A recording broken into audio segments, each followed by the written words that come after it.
Right, we're live again. A little bit earlier, but a little bit earlier than planned. A few seconds, don't really matter. Anyway, welcome to the Old Yorkshire Geek news. I'm all tongue-tied then, didn't I? Anyway, I'm here once again with more geeky news with my flat cap on and my Star Trek top that's getting all disintegrating. Look, oh, that's not stains. It's made of vinyl or something. I don't know what it's made of. And it's all disintegrating because I used to wear it for conventions, and it used to get all sweaty, obviously. And then I just sort of like sponge it down at home, but it's anyway. It don't fit me as it used to. So I've got this, and I've undo it a bit. Got my Iron Maiden top on. There we go. So anyway, this is from Star Trek Beyond. I know I've always said I didn't like the J.J. Abrams Star Trek, which I didn't really, but I did quite like Star Trek Beyond. So I got them. I thought these away team uniforms were kind of cool. So I got one of these. Cost me a bomb, and it's disintegrating because it's rubbish. Anyway, so we'll crack on. We've got a bit of news tonight. Got some Star Wars, some Star Trek, Lord of the Rings controversy, and other stuff. So we'll see what's what then. Right, hang on. I've got to start pressing buttons now. So hang on. Here we go. Share. Right, got to go to share. I don't know what I'm doing.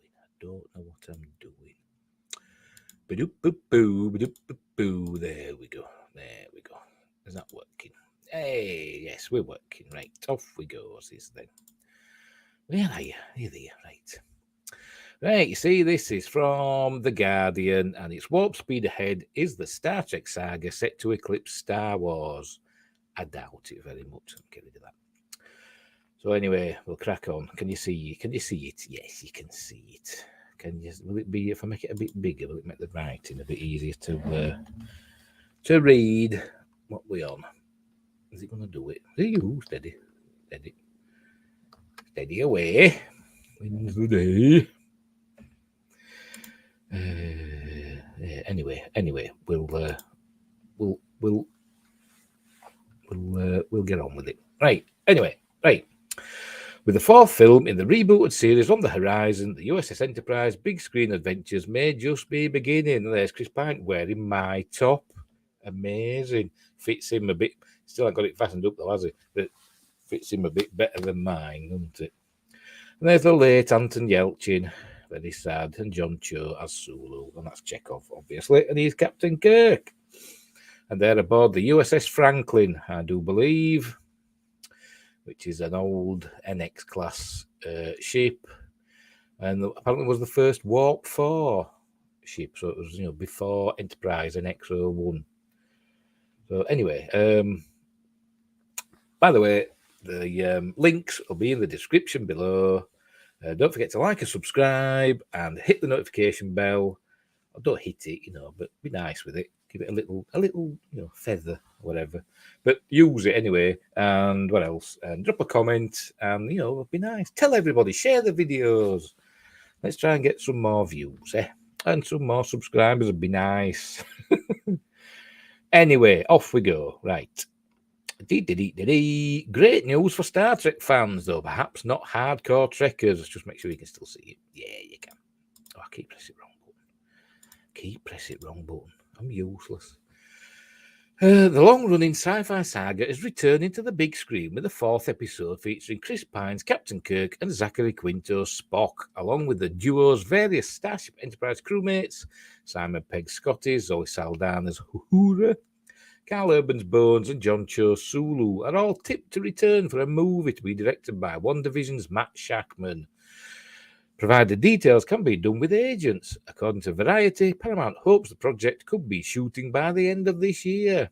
We'll see.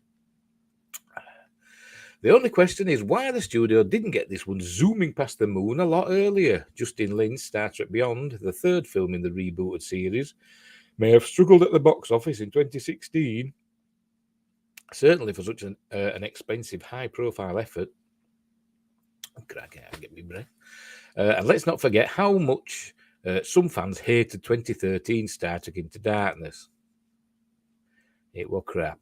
But generally, the series and its cast have been well received by critics and audiences. So why plan another film now, especially as Star Trek hardly needs the big screen to thrive in the era of streaming? Small screen spin offs such as Picard and Star Trek Discovery have found their audience, while Paramount was so nervous about making a fourth installment that it reportedly carried out market research into whether fans really wanted to see Pine and Quinto back on the bridge. Luckily, they did. 3 years ago, an attempt to bring back the series floundered when the studio was unable to strike a deal with Chris Hemsworth to reprise his brief cameo as Kirk's dad from 2009 Star Trek, which suggests the men in suits didn't believe a new episode could work without parachuting in a star name best known for an entirely different franchise, in Hemsworth's case, the Marvel Cinematic Universe. Of course, he was Thor, and still is. But perhaps Paramount has finally worked out how fortunate it is to have a film series that could easily be at the beginning of its run rather than the end. The genius of J.J. Abrams' 2009 Star Trek, much to the chagrin of certain fans who didn't want time travel involved, was that it completely rebooted the timeline, giving the series permission to go in any direction it saw fit. If Kirk and co wanted their next adventure to be a psychedelic journey to the home planet of the Tribbles in the company of those dodgy aliens from the racially insensitive Next Generation episode Code of Honor, they could do so without any worries about damaging the legacy of previous shows and movies. By comparison with Star Wars, the possibilities are endless. Abrams himself managed to foul up the most recent Star Wars film, largely because he couldn't work out how to make it interesting without cannibalizing all the good stuff from George Lucas's original trilogy. Despite that tale having already been told, from a storytelling point of view, Star Trek finds itself in a much better place, with its main participants conceivably right at the beginning of their adventures. However, they said, didn't it, beyond had been like 3 years or something, hadn't they? And they were getting a bit bored. It were getting episodic, as he said in Star Trek Beyond. And they've got a new ship as well, haven't they? The Enterprise. NCC must have known A, which looks terrible, in my opinion. But anyway, where were we? To end up in anything like such a positive position, Star Wars would have to completely recast Luke Skywalker, Han Solo, and Princess Leia. Don't say it'll never happen. And find them something to do with other than defeat Darth Vader and blow up various Death Stars. This will almost certainly happen one day, but it would go down about as well as a Disney Plus spin-off about Jar Jar Binks if producers were to try it right now. Me's back! That's what they call it. Me's back, a Star Wars story. Trekkers, of course, detest that Abrams rebooted Star Trek to make it more like Star Wars. I said that wrong, didn't I? What am I like? Trekkers, of course, detest that Abrams rebooted Star Trek to make it more like Star Wars. Well, he did. Gone are the plot lines dealing with philosophical questions about the nature of mankind and its place in the universe. In their place are madcap space battles and helter-skelter sprints through alien jungles. It turns out that granting filmmakers the freedom to boldly go where no screenwriter had gone before made for some of the greatest space opera set pieces in modern cinema. Meanwhile, the Star Wars franchise, despite the brilliant Mandalorian, it were all right, it wasn't brilliant, continues to underestimate fans' appetite for fresh stories set a long time ago in that galaxy far, far away. The Book of Boba Fett is just the latest. I say Boba, I don't say Boba, I say Boba. So bleh. The Book of Boba Fett is just the latest example of producers dredging up characters that should have been left to get digested by the Sarlacc. We can only hope that Patty Jenkins' forthcoming Rogue Squadron will learn from that show's many mistakes. I don't think that's happening, mate.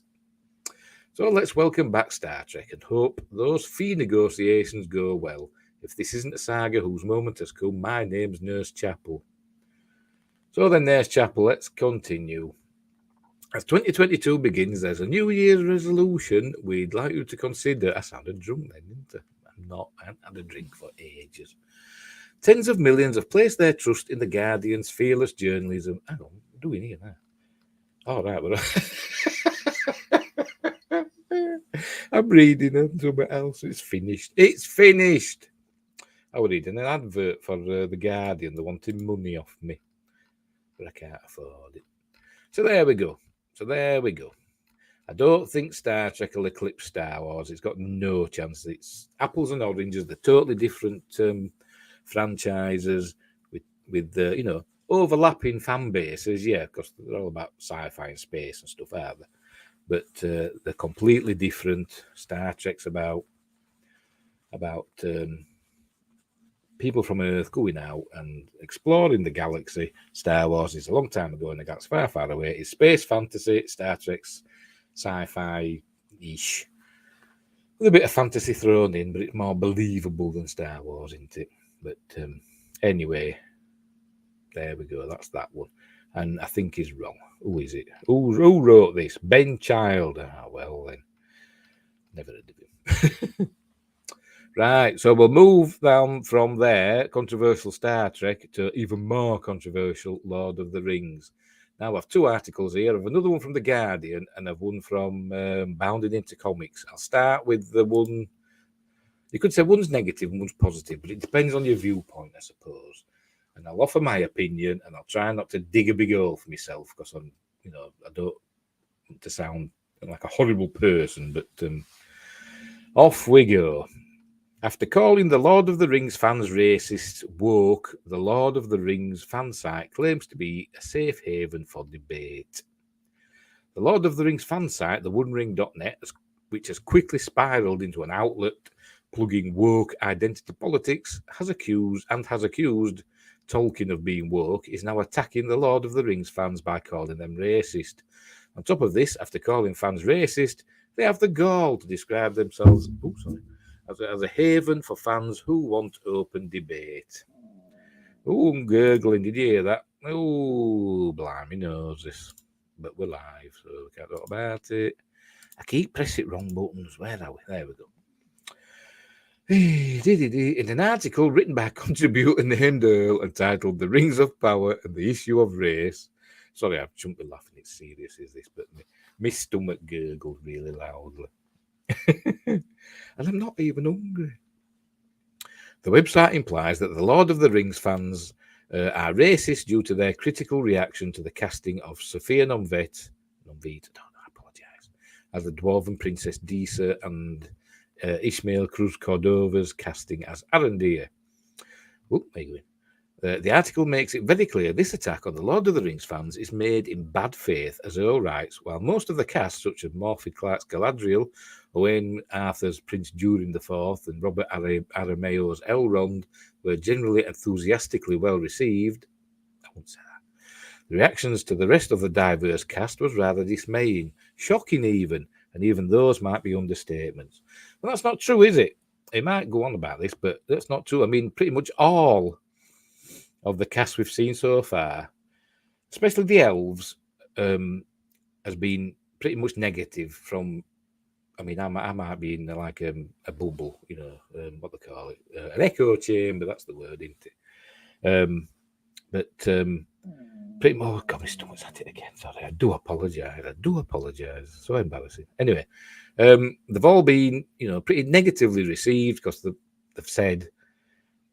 I mean, the general consensus is that the elves, more particularly Morphy Clark's Galadriel, and Elrond, they should look the same age as they were in The Lord of the Rings, because they'd already reached maturity. They were fully grown. They weren't younger. They were younger, but they didn't look. They looked younger. They looked the same, as though somebody who's like 35 will look the same when they're 40. There won't be much difference, will there? And that's what it is. Up to about the age of 100, an elf has reached maturity, and these are like thousands of years old, aren't they? So that's generally what's been said, and so they've not been received warmly.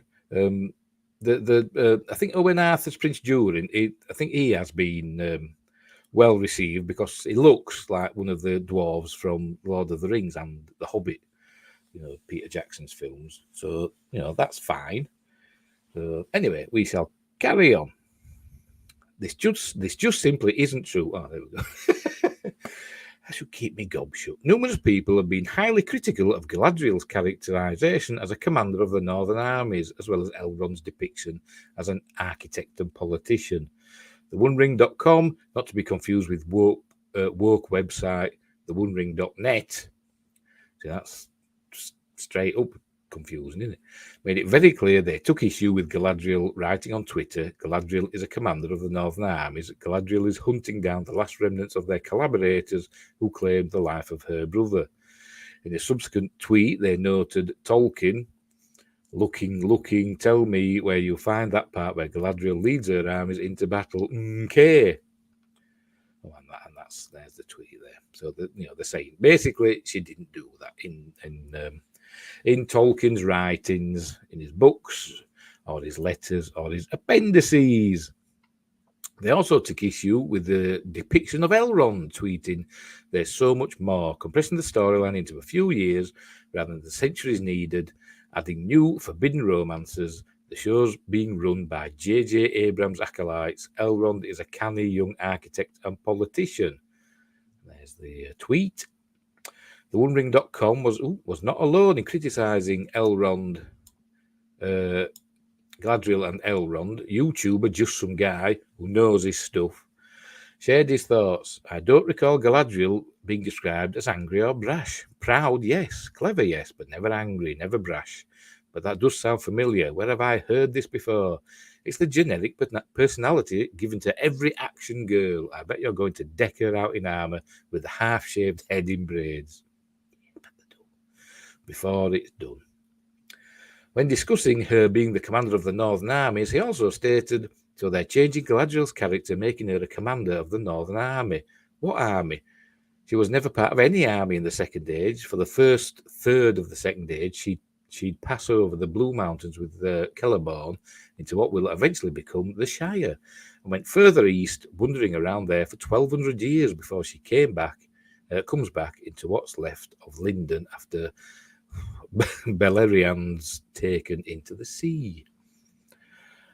I'm sorry if I'm mispronouncing stuff. I'm not a Tolkien scholar. He would also take issue with Elrond, noting Elrond is described as an architect and politician, not the healer and lawmaster aligned with Gil-galad like he actually was. The YouTuber also points to how Elrond is depicted too. Even then, Amazon couldn't get the aesthetic right because he doesn't even have long hair, which all the elves did. And neither does Elrond, who is now blonde, even though most of the Noldor have dark hair. It does look a bit like blonde, that mucky blonde. Or it could just be the lighting.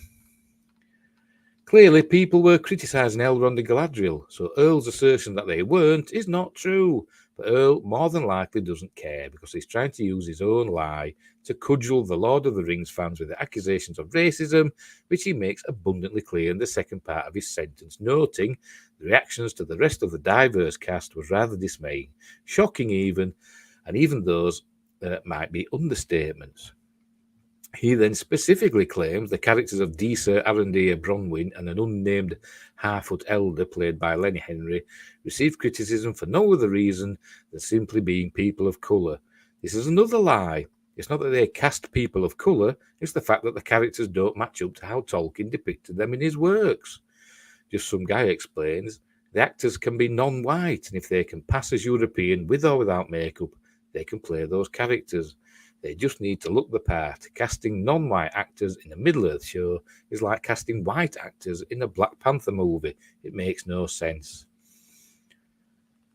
And of course, it means casting white actors in what would have been, roles for people of colour in Black Panther, obviously. Because there were white actors in Black Panther, weren't there? But that's what it means.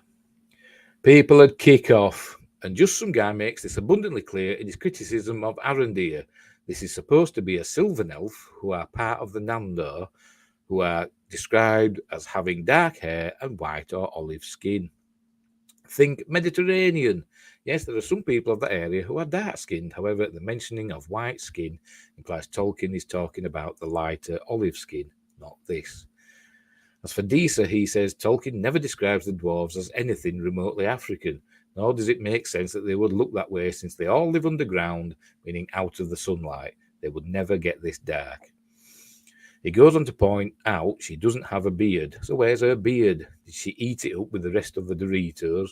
Oh, don't act like nobody noticed all the gold on her fingers. She's either eaten her jewellery or Smaug. You're so obsessed with the representation that you missed the perfect chance to have a bearded woman. Clearly, there is criticism because the characters don't line up with how Tolkien described them, and it's not just that they are people of colour. And there's Alan. From there, Earl takes his implications and outright accuses fans of racism, writing, "The avalanche of unveiled, blatant, shameless racism that hit our social platforms like a massive wave last week shook me." Like clockwork, Earl cites the fake Tolkien scholar, who is actually a feminist activist and the Equality and Diversity Officer for the University of Glasgow's Centre for Fantasy and the Fantastic, mentioned in the Vanity Fair article in another attempt to bludgeon his accusation of racism home. If you recall, she tried to imply critics were racists when she told Vanity Fair. Obviously, there was going to be push and backlash, but the question is from whom?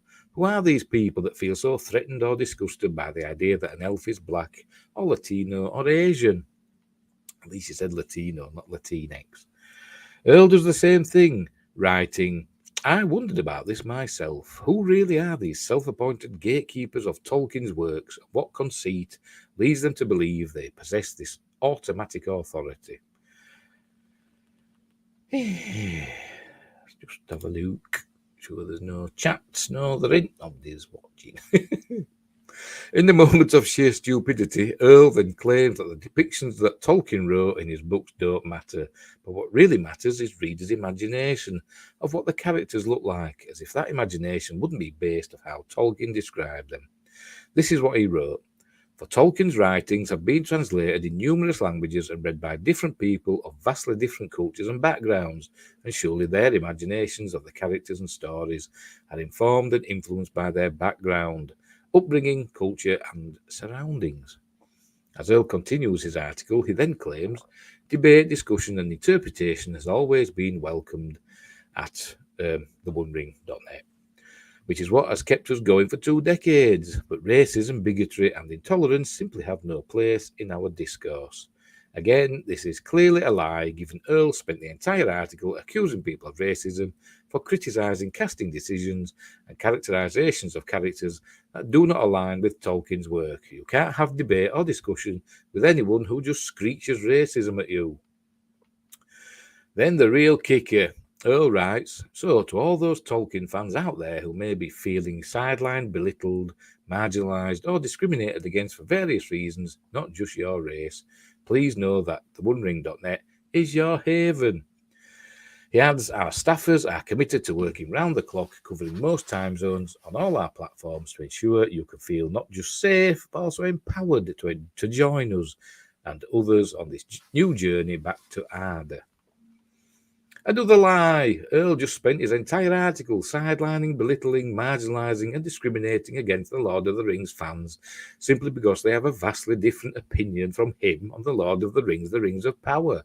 The website is clearly not a haven for anyone because it appears based on Earl's piece. You would be labelled a racist if you don't agree with their opinions about the Lord of the Rings of Power. And it clearly isn't safe from insane rants from people like Earl yelling racist around every corner. Finally, Earl concludes his article with another ironic comment, and to the folks at Amazon, "We will of course be objectively critical of the show, and we fully support your casting choices. We can't wait to see how this ensemble cast you've assembled will bring our beloved characters and then some to life." How is that objectively critical when you just blanket support their casting roles? And that shows where the thewondering.net's true position as an outlet is. They are a shill website for a corporate entity that will not be objectively critical of the show when they can't even be critical of casting decisions that don't align with Tolkien's work. What do you make of thewondering.net and Earl's racist screed against the Lord of the Rings fans? There we go. Strong words that they usually are from bounding into comics. But I must admit, I kind of do agree with him.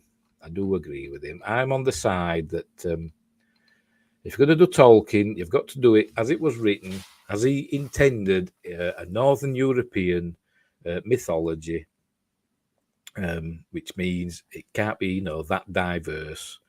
I mean, maybe you could have a character pop in, every now and again as like some traveller from a distant land, but and have that as a diverse casting choice. But make sure that you say they've come from a distant land and they're not from, Eriador or wherever, that area of Middle Earth. They're from away. And then, I think there won't be as much kickback. Well, there won't from me anyway. But you've got to ask them. You've got to ask, like, Lord of the Rings not fans, these people like the OneRing.net and this fella, I forgot his name already, Earl, somebody or other, or somebody Earl. No, it just says Earl.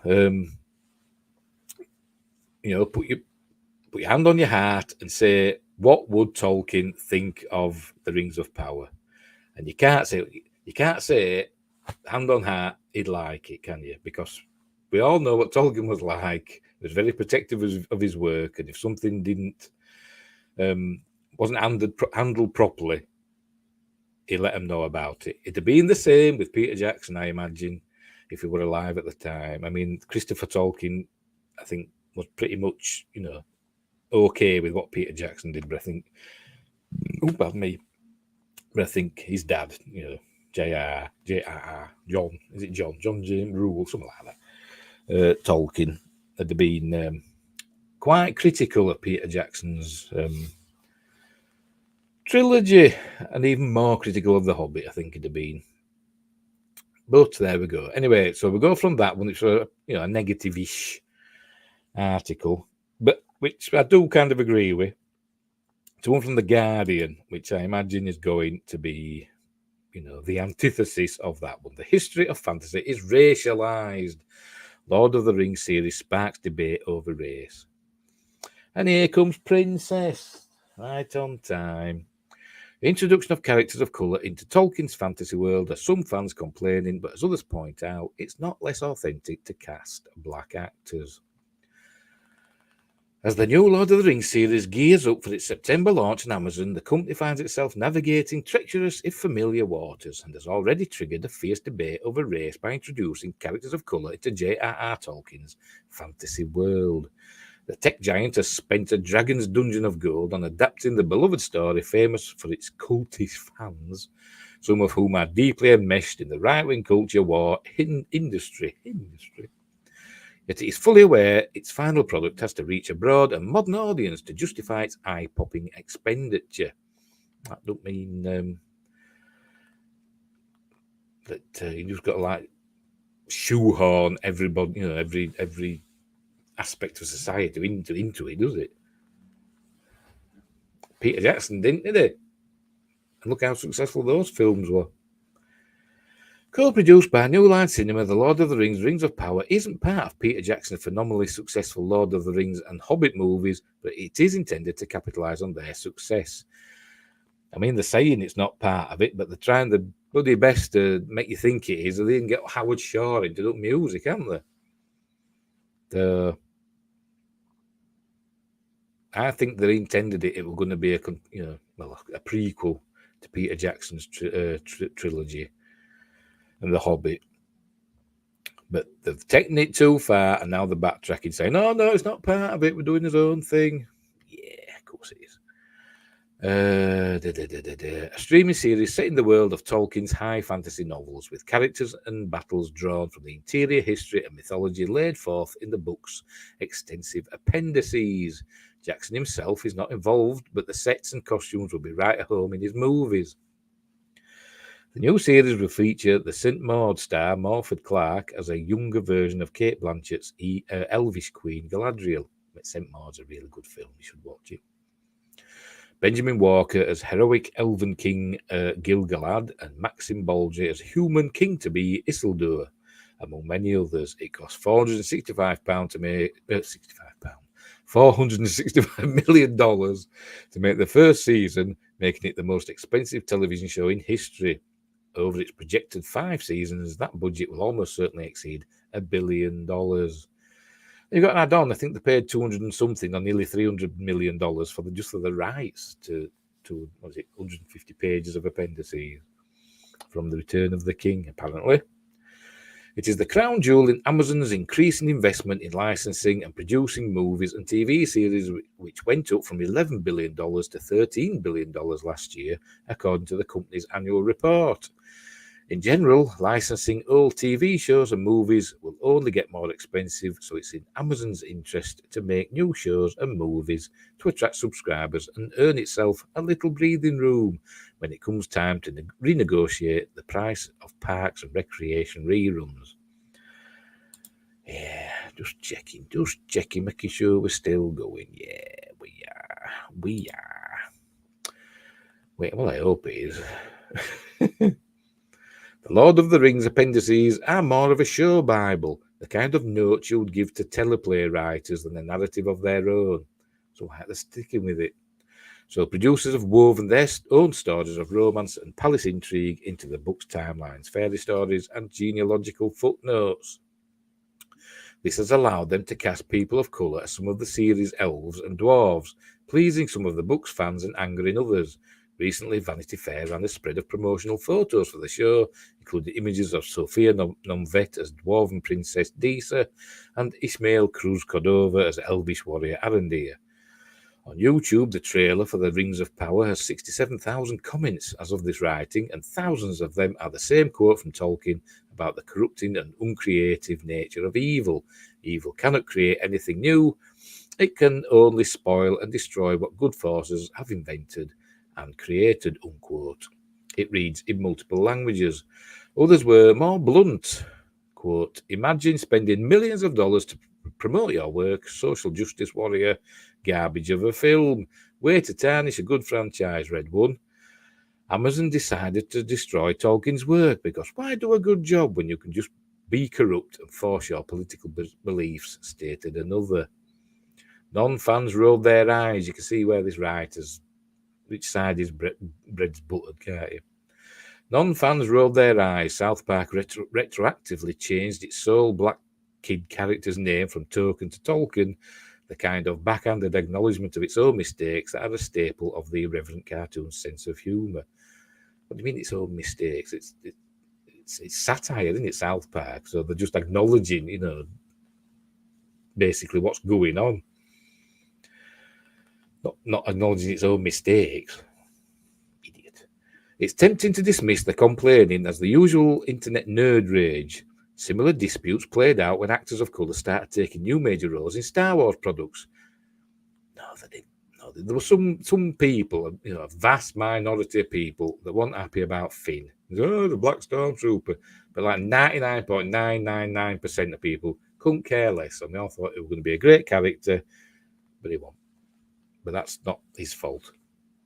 That's J.J. Abrams and Ryan Johnson's faults, because they're stupid. But the conflict is also about the rise of two kinds of media empire, not just one.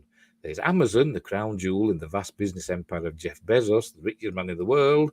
And there is YouTube, a place for every dork who likes to complain about pop culture and whose darker corners are a frequent haunt of racism and bigotry. Rubbish. See, he's doing what this other fella did, that Earl fella did in that other article, saying if you don't agree with them, you're a racist and a bigot. One group is populated by people who can afford to buy the rights to the Lord of the Rings, and the other is populated by people for whom the Lord of the Rings is the second best thing to the Bible.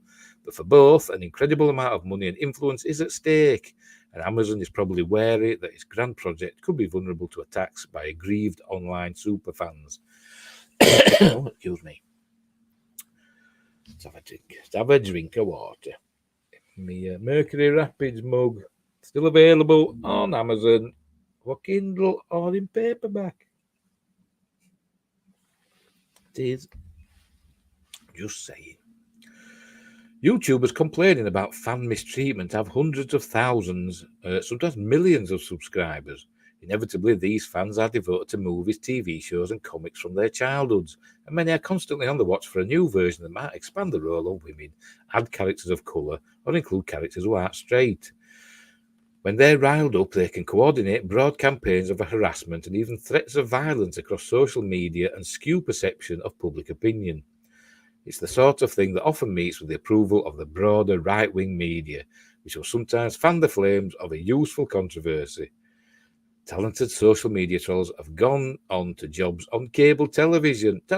He's talking out of his ass, isn't he, this fella? He is absolute nonsense. Don't know what he's talking about. People aren't getting, they're not coordinating broad campaigns. Nobody is, not that I'm aware of. Fans are up in arms about changes to canon and law, and they're making the producers of this, Lord of the Rings show, they're letting them know what they think.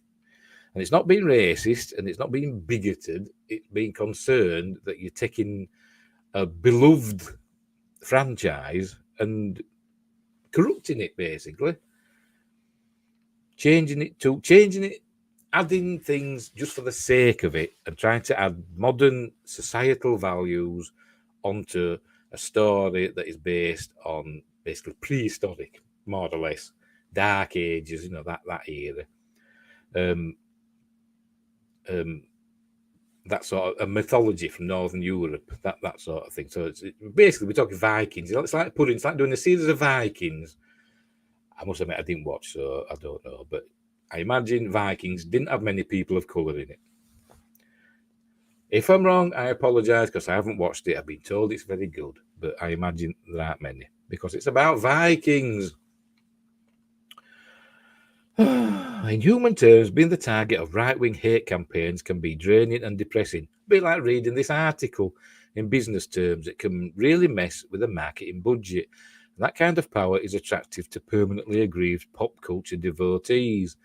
The extremity of protest over the unrealistic presence of a black dwarf princess feels silly, considering the stories themselves are about wizards and magic rings. So he's gone to the old, like the Star Wars one, hasn't he? He's gone to the old, but it's the films about space wizards written for kids. That's what he's saying here.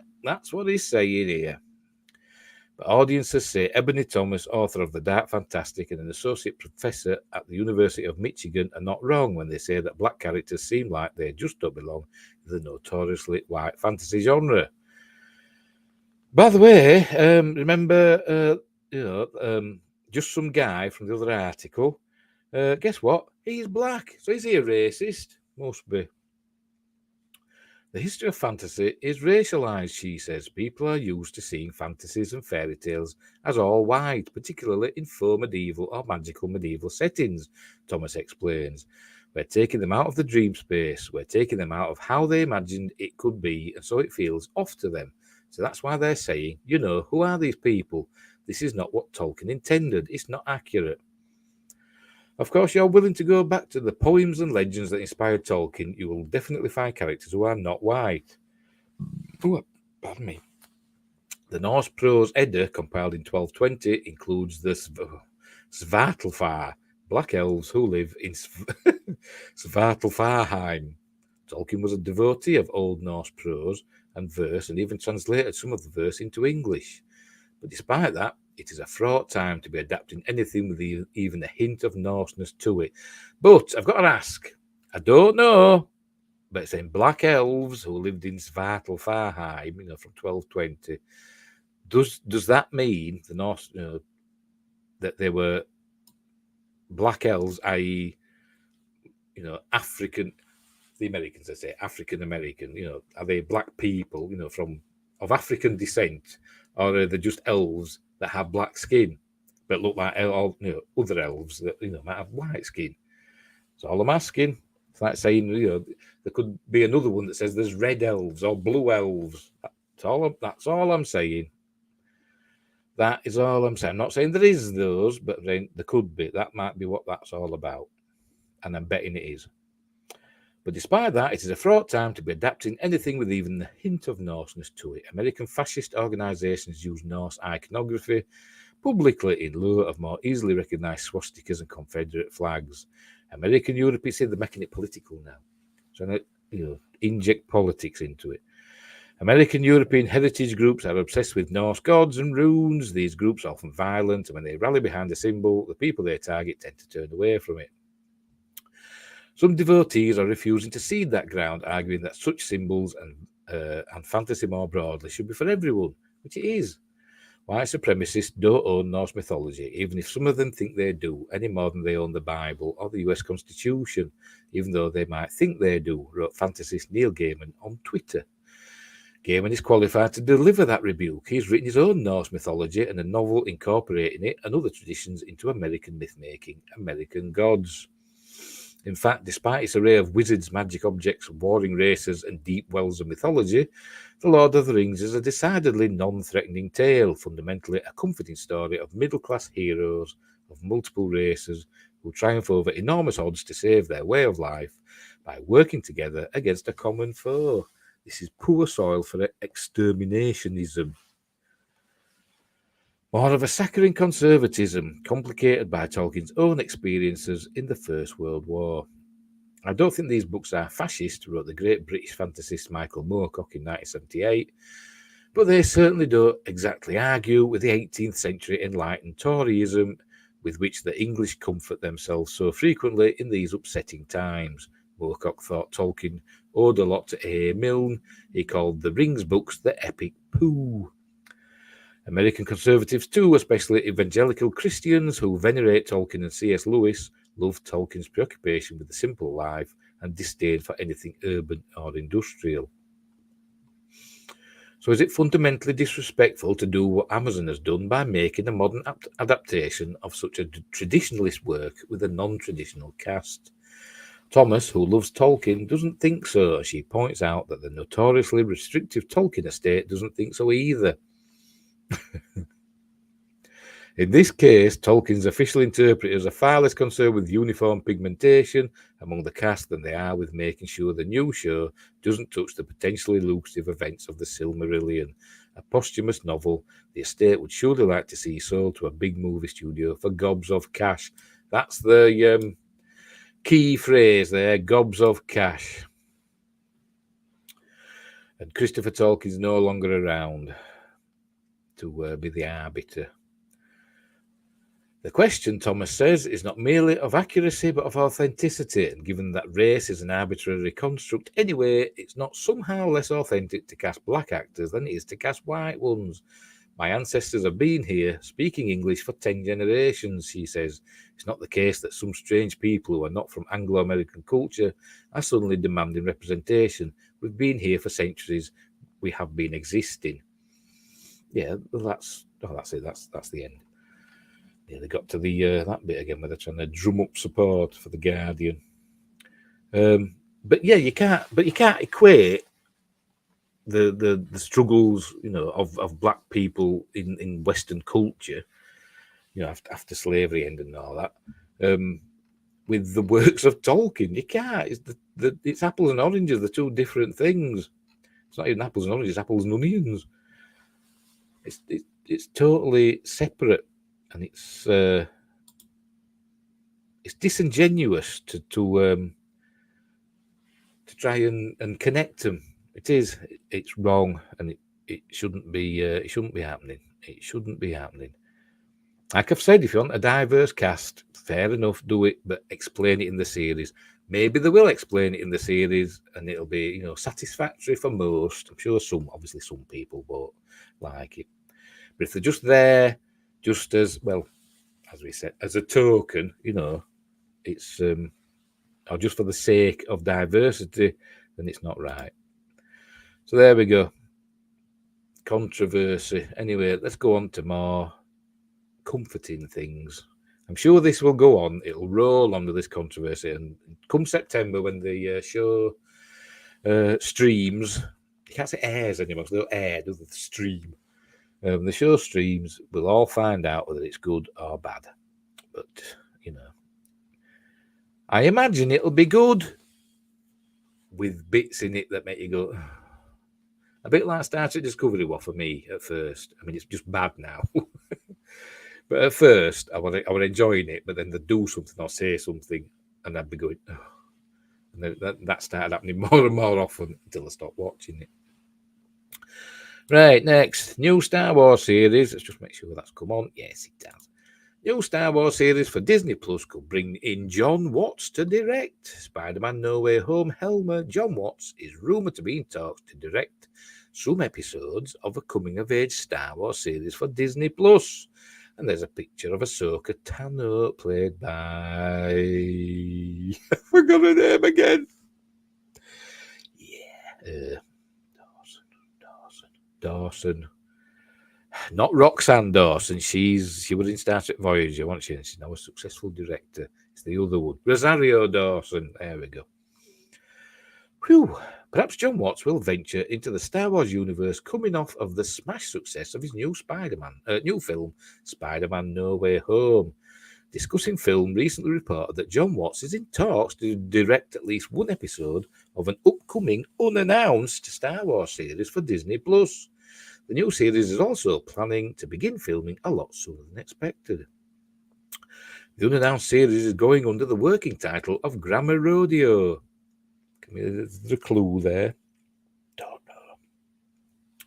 With production set to begin this summer in Los Angeles. I mean, grammar's like words and stuff, isn't it? And rodeo is like a horses and bulls. I don't know. I don't know. Have a drinky. A coming of age thing. What could it be? Him off Rebels. I forgot his name. Could be him. Anyway, with production set to begin this summer in Los Angeles. However, at this time, there are no leads as to whom will be writing this new project. Yet one can assume that Jon Favreau will be executive producing. Favreau, of course, is an executive producer and writer on The Mandalorian and the Book of Boba Fett, and will soon be additionally credited as an executive producer on Ahsoka, which is at the moment in pre-production for a filming start within the next couple of months. And I think that's it. They're going on to other things there, I think. Oh, no, it didn't. It's going on. It's going on, but I think it's just more about John Watts, isn't it? And it just says, if it's... Yeah.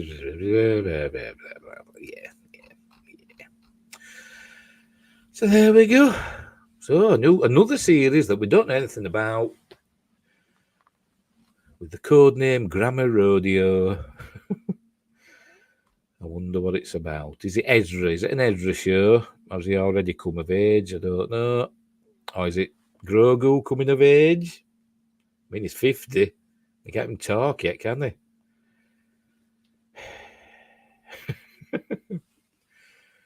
But then Yoda was 900 and he could hardly talk. Anyway, back to John Watts. Tom Holland's mum once rang up Marvel bosses with a very specific concern about his costume. In the early days of playing Spider-Man, Tom's suit provided him with one big struggle. And there he is. Looks like he's struggling there a bit, doesn't he? Just double check, make sure you're seeing it. Yes, you are. Tom Holland might be one of the world's most famous superhero actors, but it turns out even Spider-Man needs his mum to step in sometimes. The British actor was 19 when he first landed the role of Spidey and revealed that at the time he was too nervous to request toilet breaks on set. He told Live with Kelly and Ryan, "On the first movie, I remember we were shooting this sequence on the Washington Monument and I was in the suit for days at a time, sort of 11 hours in a day. I was young and wanted to impress the studio," Tom continued, "and I didn't want them to think I needed breaks. I remember calling my mum up on our daily phone calls, and I was like, 'Mum, I'm really struggling. I'm working every day. Because I wear the suit, I can't go to the bathroom.' But he didn't. It was like, 'Mum, I need to pee.' That's what he said. 'They won't let me. Help.'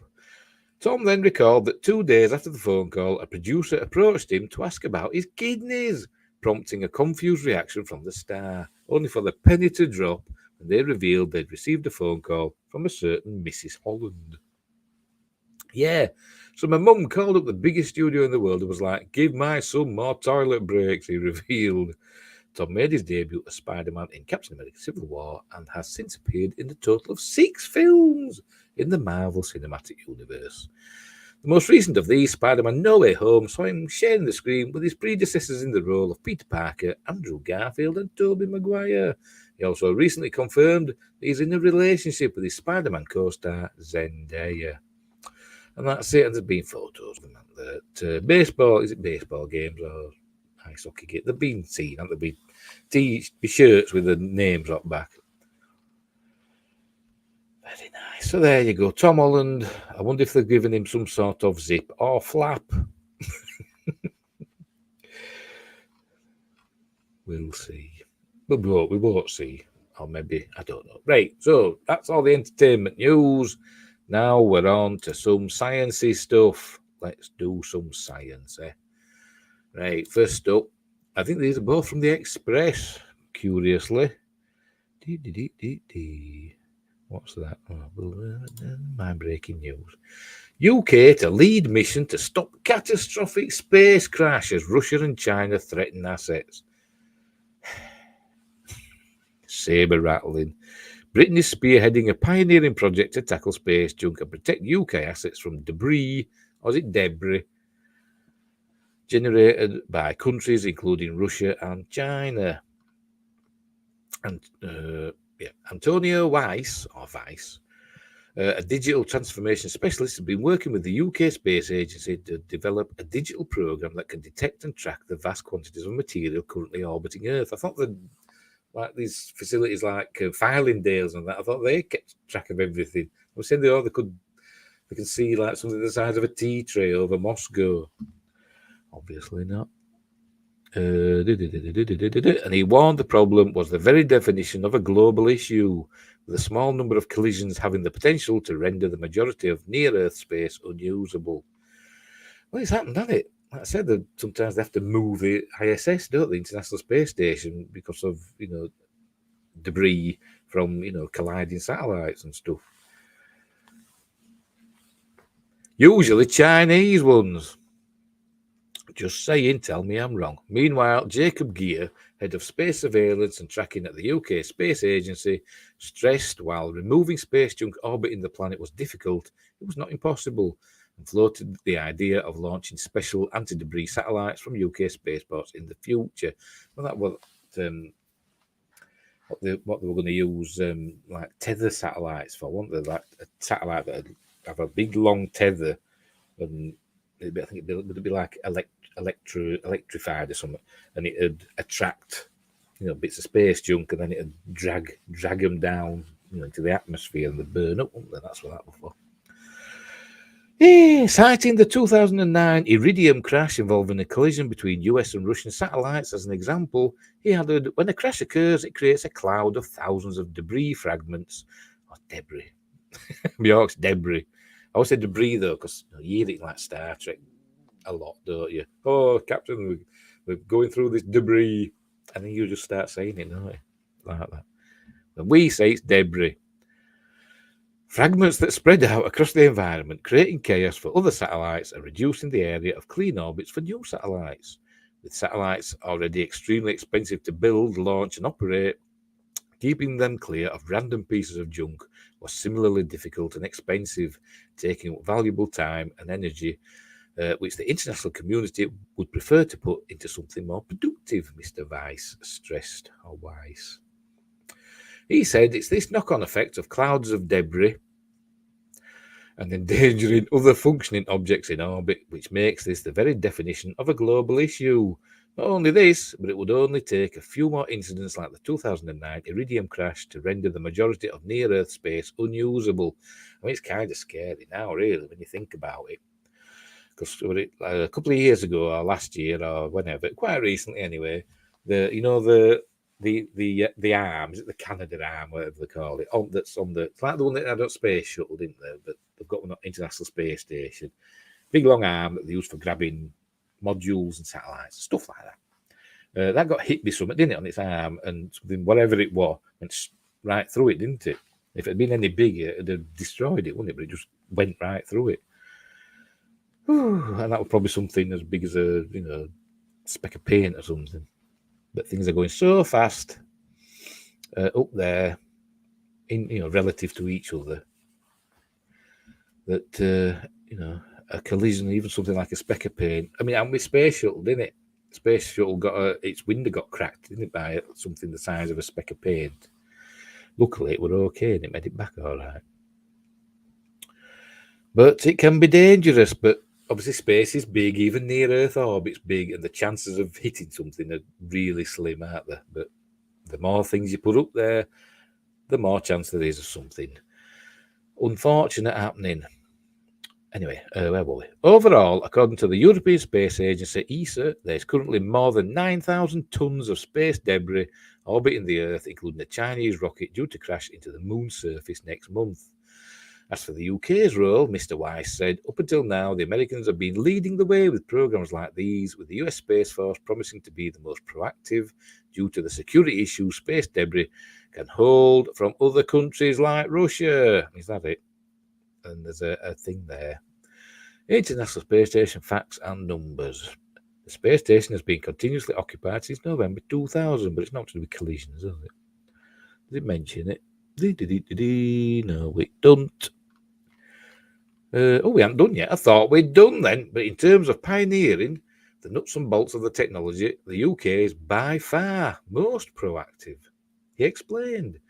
Within the cleanup operation headed by the International Space Station, it's a British-made satellite made by Surrey Satellite Technology Limited that is equipped with a harpoon and net, which will test a system for capturing large pieces of space junk.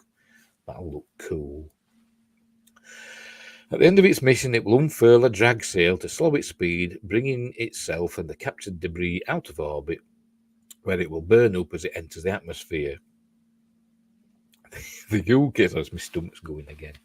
The UK also has two of its own large programs to further develop this kind of research, with Astroscale and ClearSpace launched this year to keep satellite orbit paths clear and run reconnaissance and recovery on large pieces of space debris, which could potentially be recycled or reused. Referring to his own project, Mr. Weiss said the software developed by the PSC team uses data from orbital analytics to calculate the likelihood of collisions in space and notify satellite operators with any threats in real time.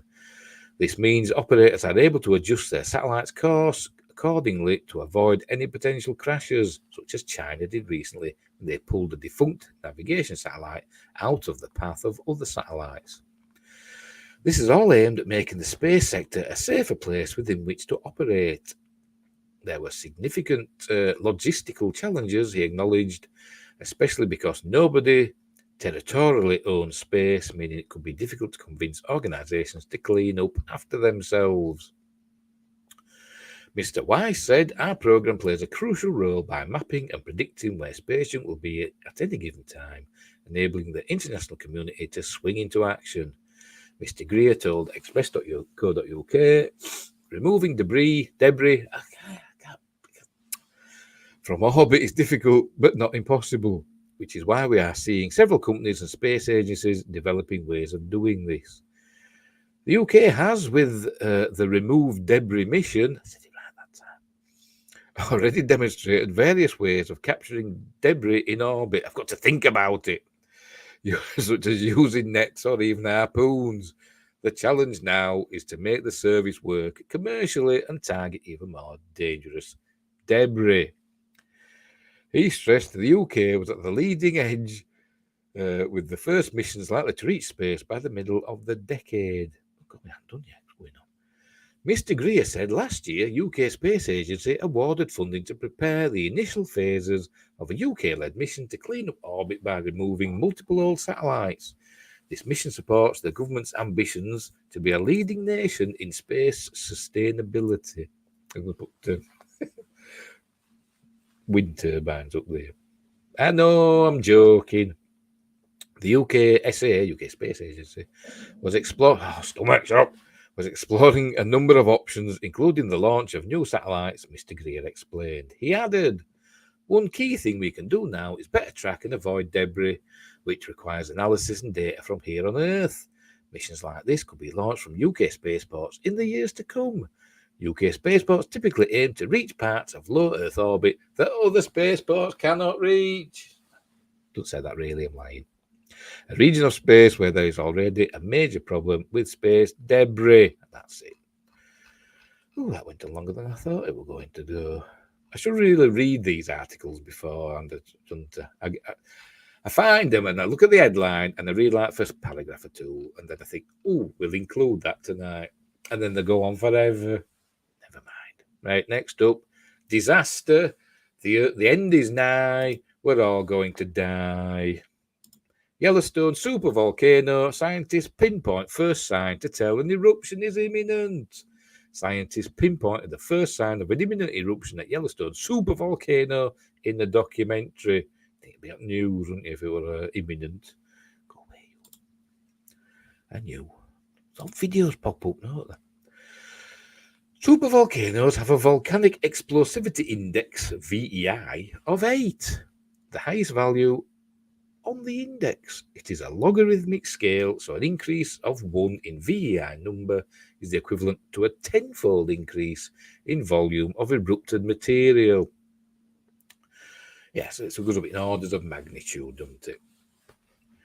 The Mount St. Helens eruption of 1980, which caused around $3.5 billion, £2.575 billion worth of damage, measured 5 on the VEI. VEI. Mount Tambora, the biggest recorded eruption in history, recorded 7 on the VEI. The 3 caldera-forming eruptions at Yellowstone, one of 20 known supervolcanoes on Earth, were each around 1,000 times larger than Mount St. Helens. Oh my God. Yellowstone erupted 2.1 million years ago, 1.3 million years ago, and approximately 640,000 years ago. Based on this cycle, it is due an eruption, though there are no signs that this will happen anytime soon. Like I said, they said due, but they mean like, in a few thousand years. Yes, princess? Are you being naughty over there? Well, you'll have to wait a minute. You won't be wanting to go out in this wind and rain. She wants to go out, but it's windy and rainy. Nonetheless, Naked Science's 2004 documentary Supervolcanoes explored what would happen in the event of an eruption. All volcanoes warn that they are about to erupt, explained the documentary's narrator. He said the first sign of a Yellowstone eruption would probably be the ground rising. Just before Mount St. Helens erupted, the mountain bulged, growing 5 feet per day. A similar kind of uplift would be likely at Yellowstone. As magma deep below the surface of the Earth rises, it splits the rocks above. In Yellowstone, it would probably lift the whole cold area, an area the size of Houston and Dallas. Does that mean Houston and Dallas together, or just Houston and Dallas the same size, and it just means, I don't know, 10 feet into the air? Such warning signs, the documentary explained, would trigger the mother of all evacuations. The area 60 miles around the volcano would become a hazard zone, and officials would place the surrounding region up to 200 miles on alert. By the way, they're hot springs at Yellowstone, it says there. I can hear that cat running about in the kitchen. Are you being naughty, you? I can see you. Yes, I can. Behave yourself. I'm talking to the ladies and gentlemen. The narrator continued. As people evacuate the area, geologists would look out for new warning signs that would tell them an eruption is imminent. I've just read that, I think I have. Professor Bill Maguire, one of the UK's leading volcanologists, it used to be volcanologist, didn't it? They changed it because people kept doing that. You will start to see swarms of earthquakes as fresh magma moves into the system and breaks the rock above it and start to rise upwards. These earthquakes will produce distinctive waveforms on the seismographs. The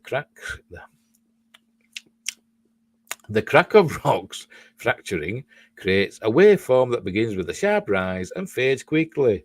Long before an eruption, the hazard zone and surrounding area will be hit by these earthquakes.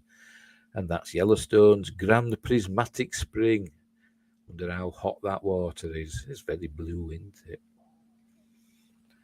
Just before an eruption, these earthquakes would give way to a new signal, a long continuous vibration, like my guts at the moment. Professor Maguire explained, now when magma's opened a space for itself, it will start to move through that, And as it moves through that fairly rapidly, it will vibrate the walls of the crack or the conduit, and that will give you a rumbling signal. There, just did it again. The vibration, which sounds like a large organ pipe, is called a harmonic tremor. This is the final warning before an eruption. Hey, I'm going to erupt. I'm making light of it, aren't I? The documentary's narrator said, for anyone brave or foolish enough to remain in the hazard zone, the chances of escape would be slim. The Big Bang would be moments away. Not the Big Bang at the beginning of the universe, the Big Bang of the volcano erupting. But you knew that. Where are you going? The eruption itself would undoubtedly be huge, but nothing in comparison to the subsequent pyroclastic flow, often dubbed the Wall of Death, that engulfed the ancient Roman city of Pompeii. And another one as well, wasn't there? There wasn't just Pompeii, there were another one. Can't remember. Analysis of earthquake data at Yellowstone in 2013 found that the magma chamber is 80 miles. I think 80 kilometres, 50 miles long and 20 kilometres, 12 miles wide. It also has an estimated underground volume of 4,000 cubic kilometres, 2.5 times bigger than previously imagined. However, the analysis also said the proportion of molten rock in the chamber is too low to allow for another super eruption. This was refuted by research from the Arizona State University in 2017, which indicated Yellowstone's magma reservoir can undergo rapid change by supervolcano standards and can reach eruptive capacity within decades. Oh, yeah, go on, make us all scared. So there you go. It could erupt tomorrow, or it could erupt in 100,000 years. We don't know, and we'll only know when it happens, probably. So there we go. So that's that then. That was the final story. Princess is she's there. She's looking at me. Can you see her? Can you see Princess? Can you see her there? She's there. She's there. Can you see her? Yeah. You're watching, aren't you? You're a cheeky monkey, aren't you? Anyway. Right, so that's it. So now we'll go back to hey, me on the big screen. So we'll leave it there for tonight. It's gone quite long tonight. I thought it'd be another short one, but I've gone on for over an hour. So what we talked about, Star Trek's coming back hopefully. Got me clobber. Got some more Star Trek stuff to wear. I might wear something different every night, or I might not. New Star Wars show, Lord of the Rings is controversial. What else was there? Tom Holland nearly weed himself. And what else? Space is full. And we're all going to die in a big volcanic eruption. So there you go. But Olympics is finished, the winter ones, and Russia hasn't invaded Ukraine yet. So at least that's good. So until probably tomorrow, we'll see what happens. I thought today would be a slow news day, but I've waffled on for over an hour. So until tomorrow, I'll say there. I'll go let Princess out now. Or whatever. I don't think she won't go out. She won't. She'll stand by the door. She will. She'll stand by the door. She'll look out. And then I'll say, come on, you're in or out. And then she'll run back in again because she's cheeky. Right. I'll say it again. I'll say this.